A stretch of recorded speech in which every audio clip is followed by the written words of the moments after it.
Hello, everybody, and welcome to the Save the Bay podcast. I am here with Adam, as always. Hello, Matt. Good morning. Adam is our Save the Bay. What is your title? Save the Bay. It changes, seasonally. What's it this month? Right now.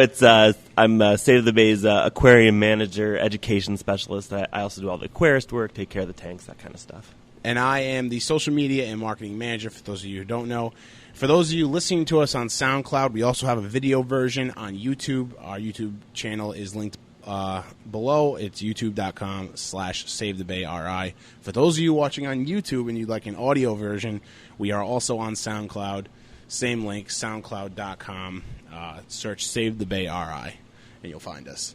So it's already April. I feel like it was just New Year's. I feel like it just turned, and we're already 4 months in. Time is flying. Yeah. You think it's winter, all of a sudden, things are popping, plants are growing, dunes are growing. Yeah. So new month, new theme at the Save the Bay Exploration Center and Aquarium. Yes, you got it. What is this month's? All right, drum roll.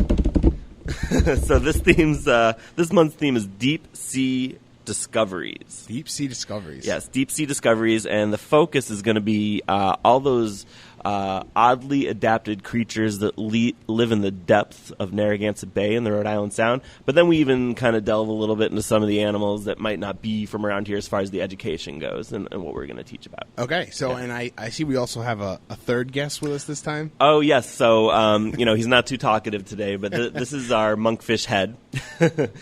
He's really awesome. This is one of the more unique creatures that live in the depths of the Narragansett Bay. It's called a monkfish, or a goosefish is another name for them. These guys are really, really interesting. They get much larger than this even. Some have been found with car tires in their bellies. That's how big they get. Wow. Yeah. And what you're kind of looking at right now, this is just its head.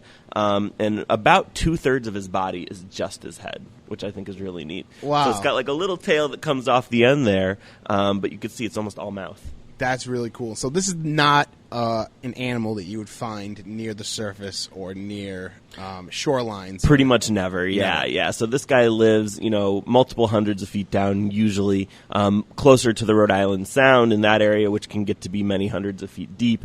And then he likes nice sandy bottom habitats and spends most of his time actually completely buried in the sand or mostly buried in the sand. Wow. And this is actually a fish that's in the family of fish called angler fish. And, angler meaning like a fisherman kind of, right? So when fishermen catch fish, just like this guy, they use a lure to attract their bait. So you can't really see it on this guy now because it's mostly made out of a very fine, thin bone, but it has this little angler that he kind of puts up on his forehead, wiggles around. It's got a fleshy little tab on the top. So he wiggles it, moves it around, tries to attract smaller fish that don't really realize there's a monster under the sand that then, comes up and grabs them. Or a tire. I mean, you got to eat when the food is an opportunity in those depths. Yeah. That's great. So what kind of we don't have necessarily any of the animals they'll be learning about. Do we have any other what can I like diorama living or things or any subjects for this month's theme? We do, yeah. So the reason we don't have any live monkfish here is because they need pretty pressurized tanks to live in, really huge ones. And most people know our facility is not monstrous, but what we have here is a lot of unique stuff and some pretty good sized things. But we do have some interesting deep sea stuff. So right now, one of them is the northern stargazer. He's really cool. He's one of my favorites. He's very similar in a lot of ways. He lives in the sandy areas. He's got a monstrous set of teeth. He is buried almost completely under the sand all the time, and all that is exposed for that one is actually his eyes that look straight up to the stars. That's why they call him a stargazer. Okay, cool. This one, too, is electrogenic. Yeah. And he also, you were telling me he does something pretty unique. The stargazer does something unique when he is hunting. Yeah, so you got to imagine living in the depths of an area that's it's almost like an underwater desert in a lot of ways. Mm-hmm. There's not a ton of density of life there, so when you do find food, you need to make sure to grab it. You can't afford to miss it, right? Yeah. So everything's got these weird adaptations. One, the stargazer has a few, but one of the most amazing ones is that it's electrogenic, meaning it can produce an electrical shock and shock its prey, kind of like an electric eel can electrocute things. That's really cool. And I know you. We have videos on our YouTube and I think on Facebook as well of the stargazer actually feeding, which is it's an awesome one of the video. coolest videos. I watch it every once in a while just to pass the time. Such a really cool video. So, deep sea discoveries. Yep. What activities do we have on the slate for this month? Yes. Okay, so like always, we're changing our activities up. I even wrote my little list here so I don't forget. So for the younger kids, at 11 o'clock every day that we're open, we're going to be having our story time. This story is going to be Ocean Sunlight, and like all of our stories, we make them hands-on and interactive, where kids can actually manipulate felt pieces to kind of act out the story on our storyboard, while our talented storytellers tell the story. That's great. At noon, we're going to be doing one of our educators' choice, is what we call it, for a science experiment. We have a list of a few different ones that we do, and whatever the educators kind of feeling like they want to do, and they gauge their audience and they pick a good one.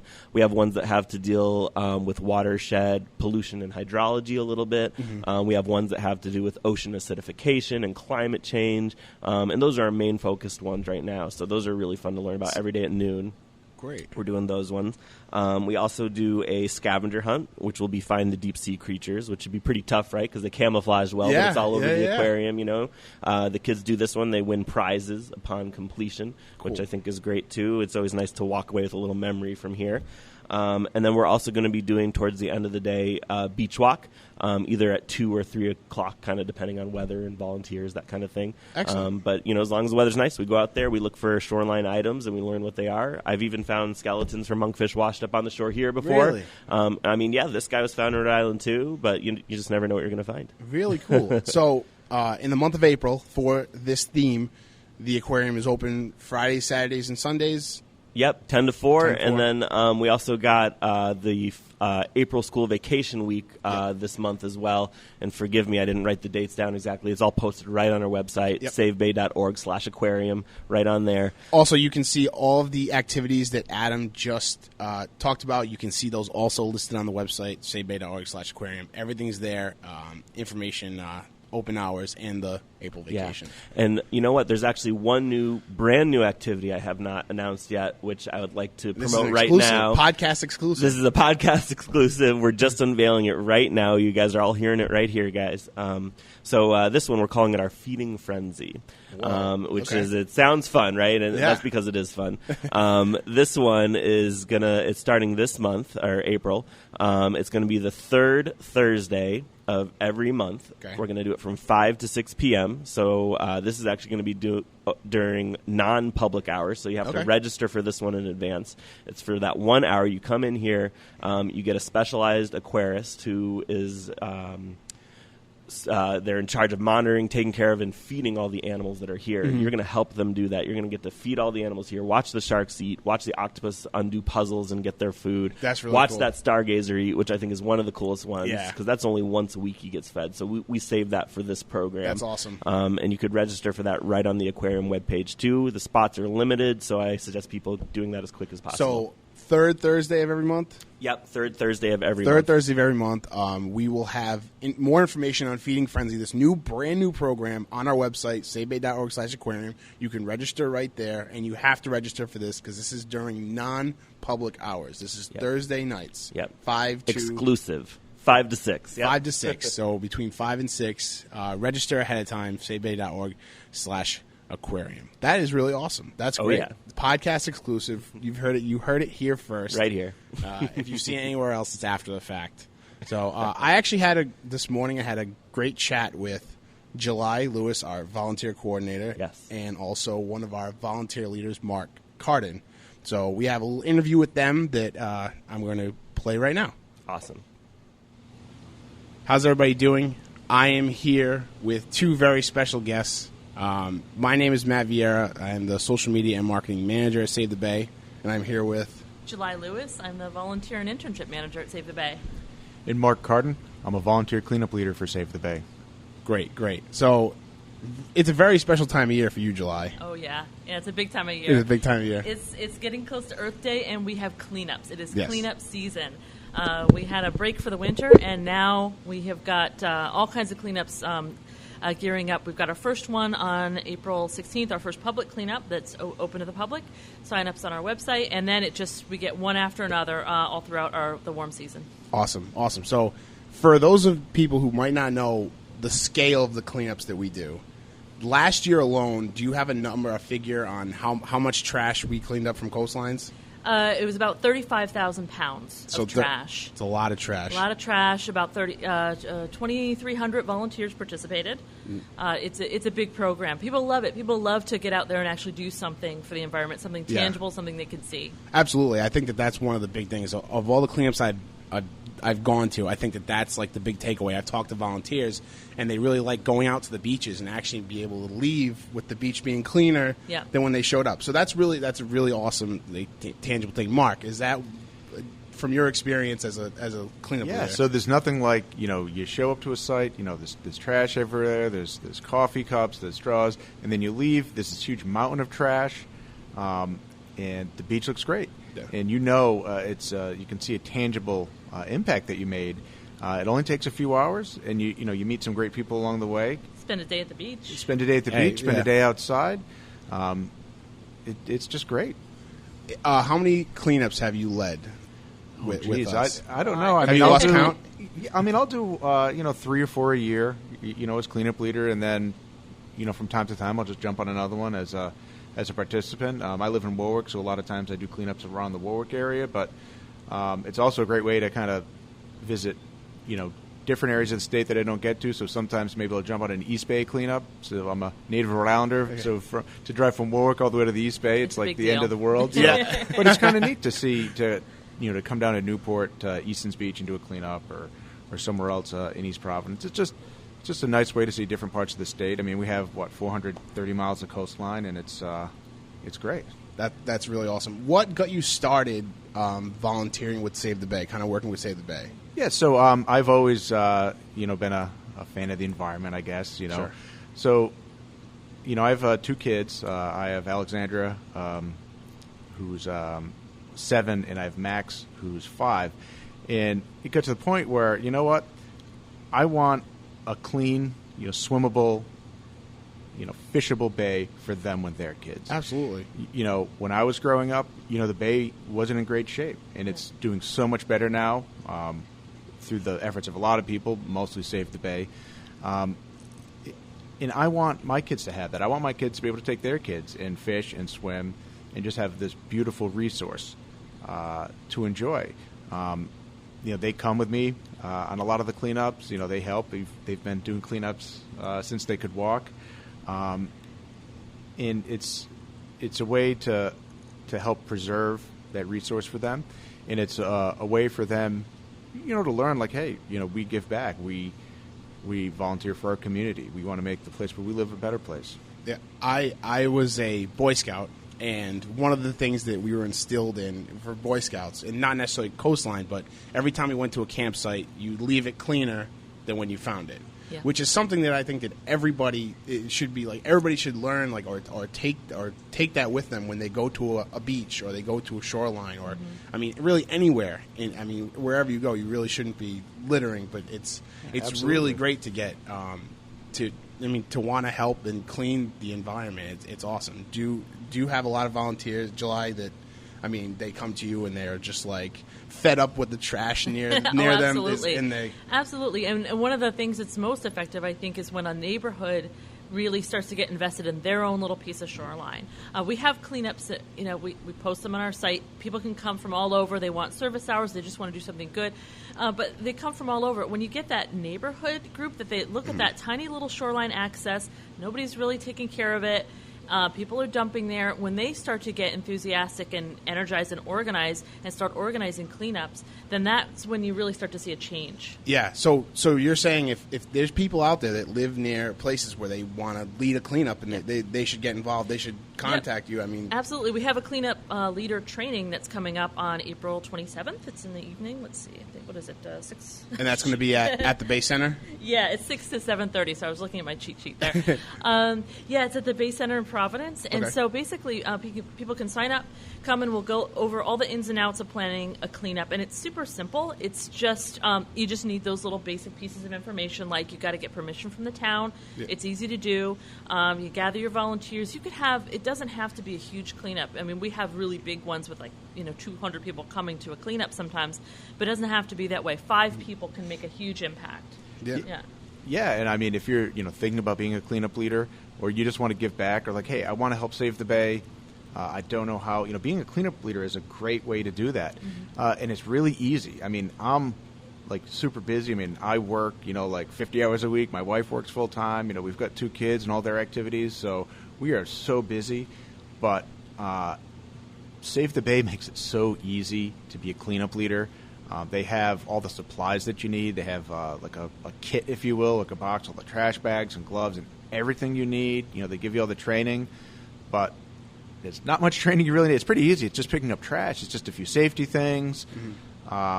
It's so easy. So don't think, oh, gee, I've never done it. I can't be a cleanup leader.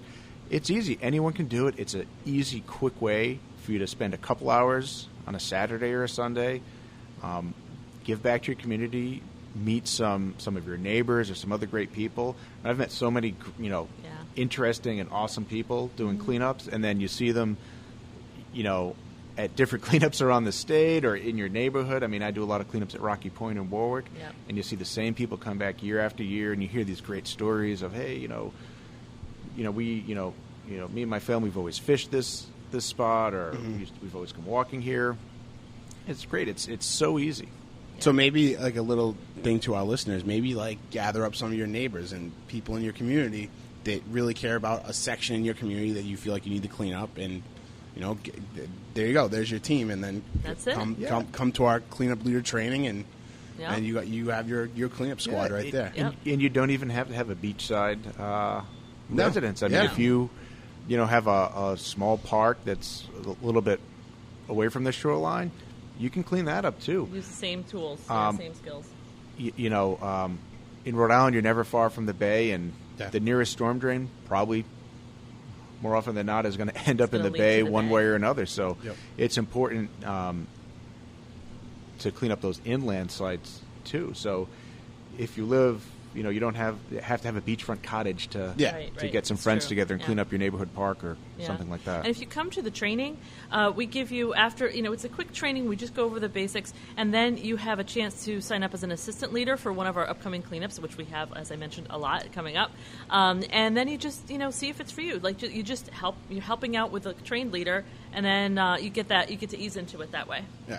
So obviously the goal is, we want people to come out and we want to help out with cleanups, but the real goal is we want the litter to not be there in the first place, right? I mean, we want people to put us out of out of business, make this not a thing.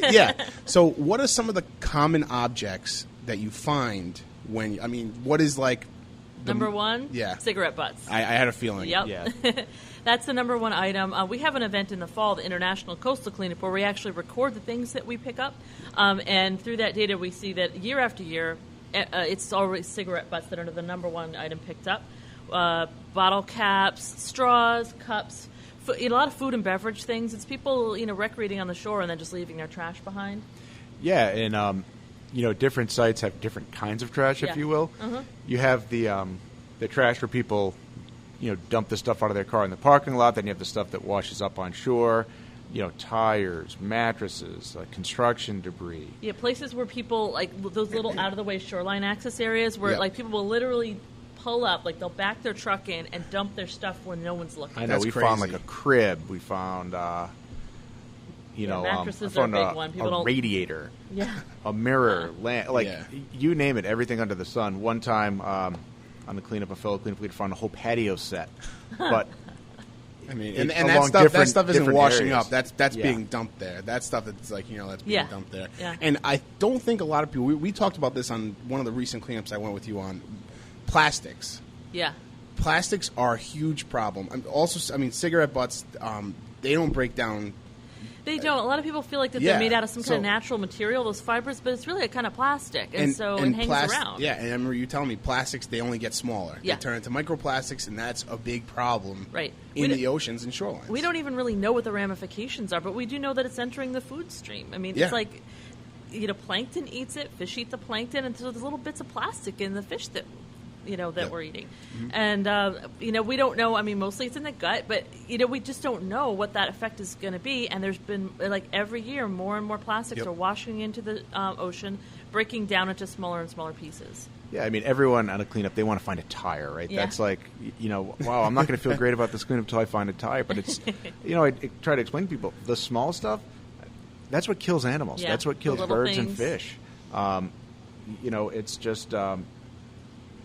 It's sad, when you see these animals that have died because they've ingested plastics. Yeah, and it's a reality. Mm-hmm. What are some tips? Just a couple of tips you guys can give beachgoers. I mean, really anybody about taking trash with them when they leave a certain place. Is there any tips you guys can give? It's pretty simple. Bring a trash bag with you, and you bear in mind that a lot of sites are carry in, carry out. Mm-hmm. They don't have trash barrels.